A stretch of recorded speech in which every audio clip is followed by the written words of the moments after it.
but he forgot it, or he didn't believe it, or he never heard of it. You can take your choice. The next is Mark. Now let us see what he says.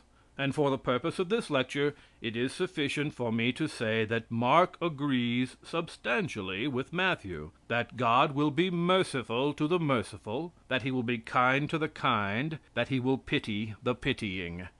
And it is precisely or substantially the same as Matthew until I come to the 16th verse of the 16th chapter, and then I strike an interpolation, put in by hypocrisy, put in by priests who longed to grasp with bloody hands the scepter of universal authority.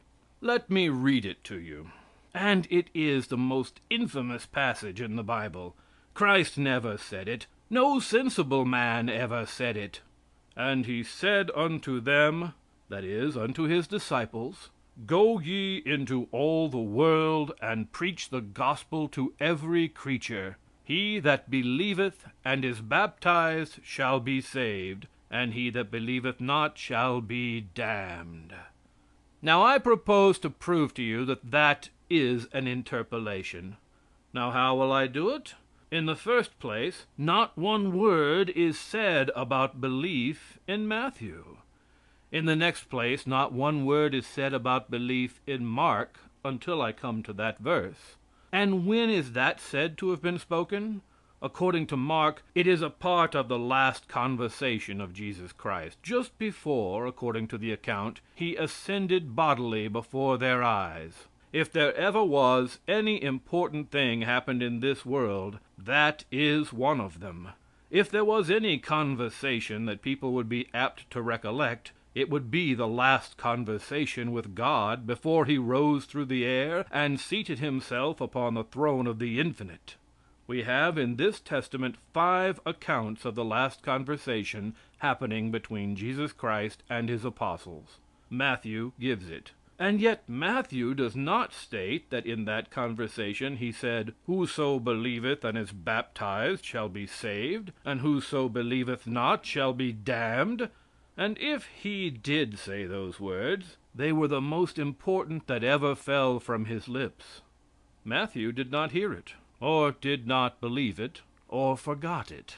Then I turn to Luke, and he gives an account of this same last conversation, and not one word does he say upon that subject. Now it is the most important thing, if Christ said it, that he ever said.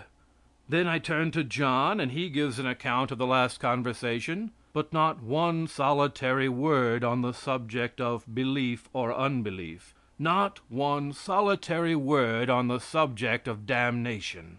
Not one. Then I turn to the 1st chapter of Acts, and there I find an account of the last conversation. And in that conversation there is not one word upon this subject. Now I say that demonstrates that the passage in Mark is an interpolation. What other reason have I got? That there is not one particle of sense in it. Why, no man can control his belief.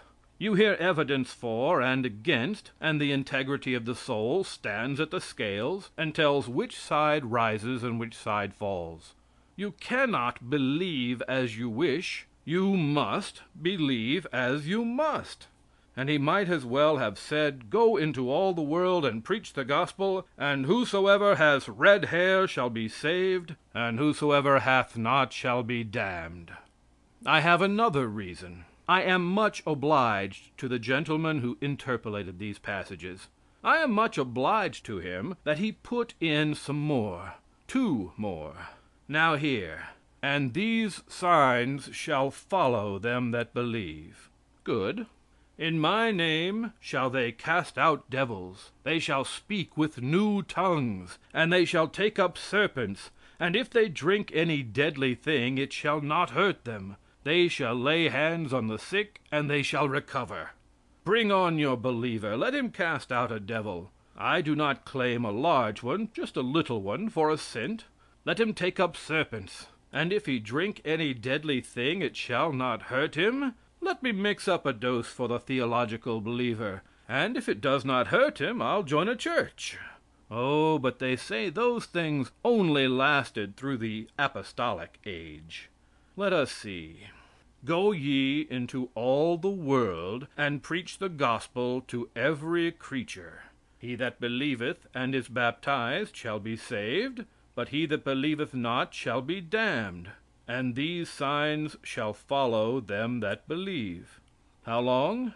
I think at least until they had gone into all the world. Certainly these signs should follow until all the world had been visited.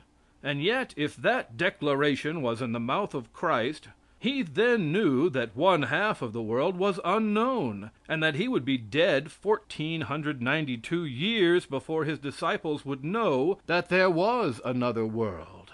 And yet he said, "Go into all the world and preach the gospel." And he knew then that it would be 1492 years before anybody went. Well, if it was worth while to have signs follow believers in the old world, surely it was worth while to have signs follow believers in the new world. And the very reason that signs should follow would be to convince the unbeliever. And there are as many unbelievers now as ever, and the signs are as necessary today as they ever were. I would like a few myself. This frightful declaration, "He that believeth and is baptized shall be saved, but he that believeth not shall be damned," has filled the world with agony and crime. Every letter of this passage has been sword and faggot. Every word has been dungeon and chain. That passage made the sword of persecution drip with innocent blood for 10 centuries. That passage made the horizon of 1,000 years lurid with the flames of faggots. That passage contradicts the Sermon on the Mount. That passage travesties the Lord's Prayer. That passage turns the splendid religion of deed and duty into the superstition of creed and cruelty. I deny it. It is infamous. Christ never said it. Now I come to Luke, and it is sufficient to say that Luke substantially agrees with Matthew and with Mark. Substantially agrees as the evidence is read. I like it. Be ye therefore merciful, as your Father also is merciful. Good. Judge not, and ye shall not be judged. Condemn not, and ye shall not be condemned. Forgive, and ye shall be forgiven. Good. Give, and it shall be given unto you, good measure, pressed down and shaken together and running over. Good. I like it. For with the same measure that ye mete withal, it shall be measured to you again. He agrees substantially with Mark. He agrees substantially with Matthew. And I come at last to the 19th chapter. And Zacchaeus stood and said unto the Lord, Behold, Lord, the half of my goods I give to the poor, and if I have taken anything from any man by false accusation, I restore him fourfold. And Jesus said unto him, This day is salvation come to this house. That is a good doctrine. He didn't ask Zacchaeus what he believed. He didn't ask him, Do you believe in the Bible? Do you believe in the 5 points? Have you ever been baptized, sprinkled? Oh, immersed. Half of my goods I give to the poor, and if I have taken anything from any man by false accusation, I restore him fourfold. And Christ said, This day is salvation come to this house. Good. I read also in Luke that Christ, when upon the cross, forgave his murderers. And that is considered the shining gem in the crown of his mercy, that he forgave his murderers, that he forgave the men who drove the nails in his hands, in his feet, that plunged a spear in his side, the soldier that in the hour of death offered him in mockery the bitterness to drink, that he forgave them all freely, and that yet, although he would forgive them, he will in the 19th century damn to eternal fire an honest man for the expression of his honest thoughts. That won't do. I find, too, in Luke an account of 2 thieves that were crucified at the same time. The other gospels speak of them. One says they both railed upon him. Another says nothing about it. In Luke We are told that one did, but one of the thieves